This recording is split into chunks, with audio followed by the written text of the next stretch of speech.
Salut les amis. Aujourd'hui, on va parler de l'âme. Qu'est-ce qu'une âme ? Une âme, c'est de la conscience qui a pris conscience d'elle-même à travers une forme. Forme qui baigne dans la conscience puisque tout est conscience. Mais on ne peut la voir puisque nous sommes dedans, un peu comme l'air que nous respirons. On sait qu'il existe, on le perçoit, mais on ne le voit pas. Donc, la conscience s'identifie à une forme et devient une âme. Si elle ne le fait pas, elle se dissout et redevient conscience. L'âme dépend donc avant tout d'une forme. Forme qui elle-même est de la conscience.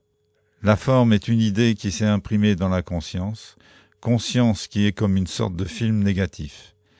Vous imaginez un personnage, il s'imprime dans la conscience, l'esprit le traverse, flash, le personnage prend conscience de lui-même et devient une âme. On ne peut pas faire plus simple. Donc vous avez été imaginé par quelqu'un, mais qui ? Vaste question. Mais sûrement pas par celui que vous croyez.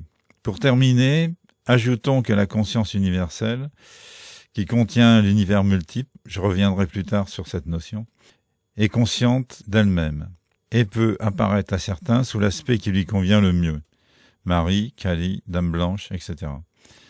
La conscience universelle, qui contient les âmes, est donc la mère universelle de tout ce qui est.